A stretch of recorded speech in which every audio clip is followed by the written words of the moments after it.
Thank you for stopping by Ballistic Barbecue. On this video, I'm going to be preparing Mexican-inspired barbecued babyback ribs with Margarita glaze.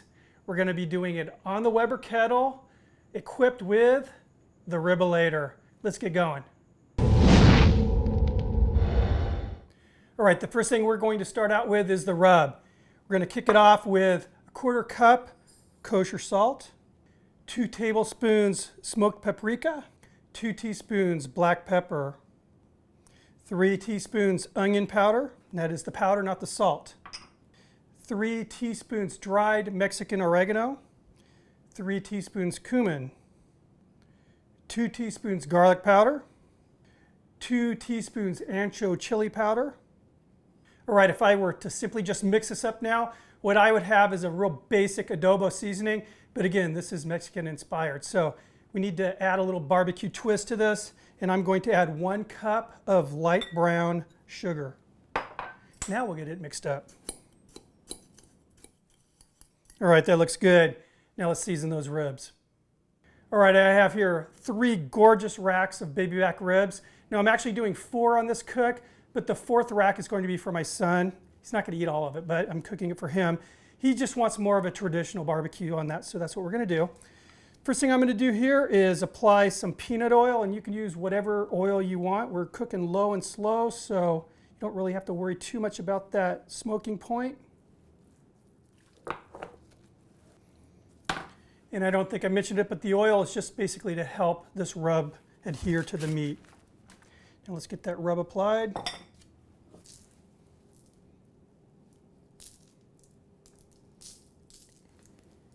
And I did just do some minimal trimming on these, and I pulled the membrane off the back.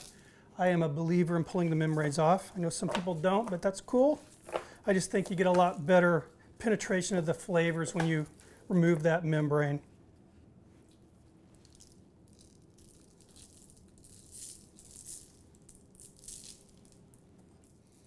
All right, looks good. As you can see, I didn't skimp.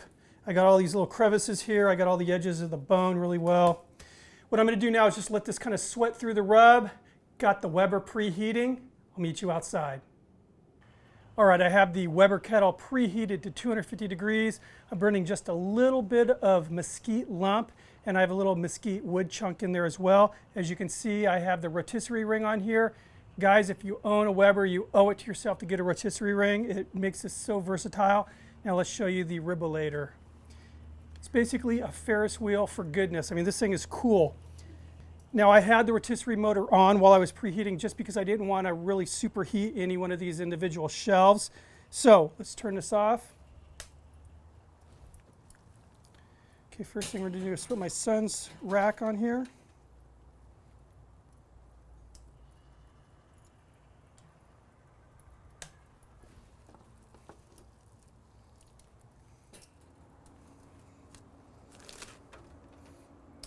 And off we go.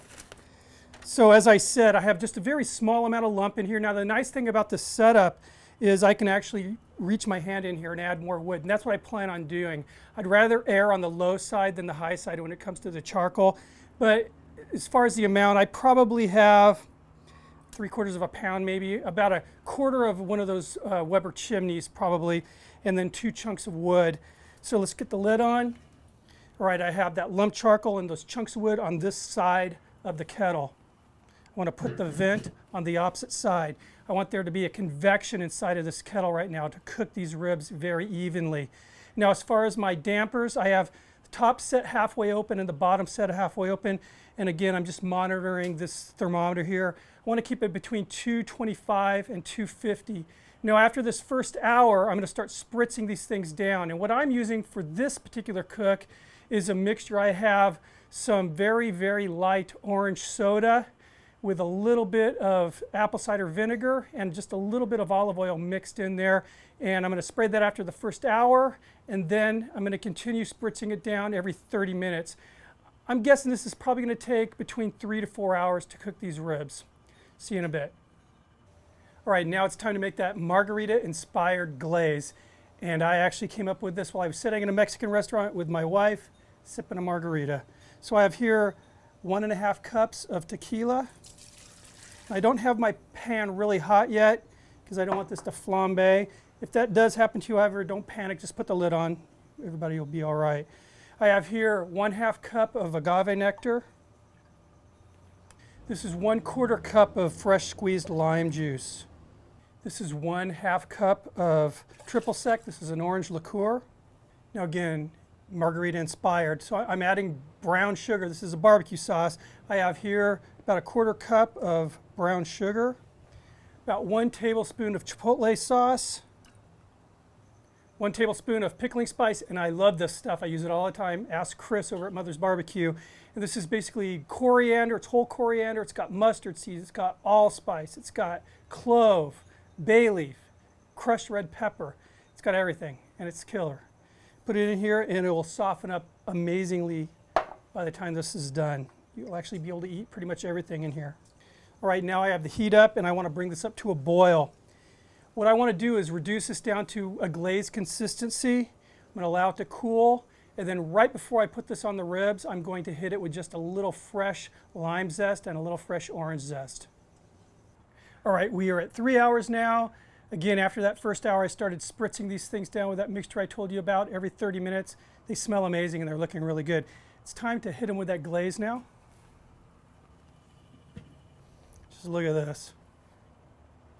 So what I'm going to do is let this get to the top. I'm going to get the bottom first.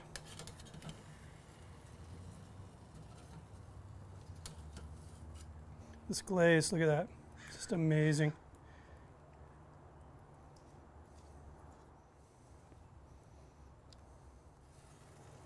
All right, looking good.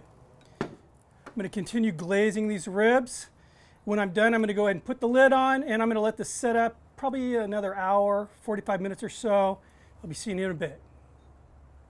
All right, it's been an hour. Check that out. Got to tell you, I'm digging on this Rib-O-Lator. Anyway, I'm going to go ahead and pull these ribs off.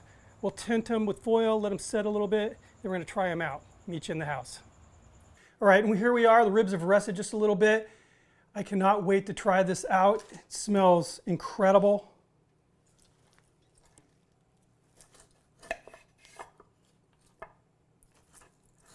Wow.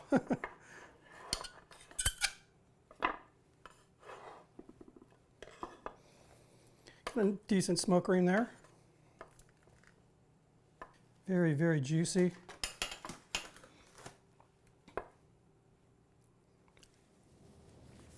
Wow, that was a good rib.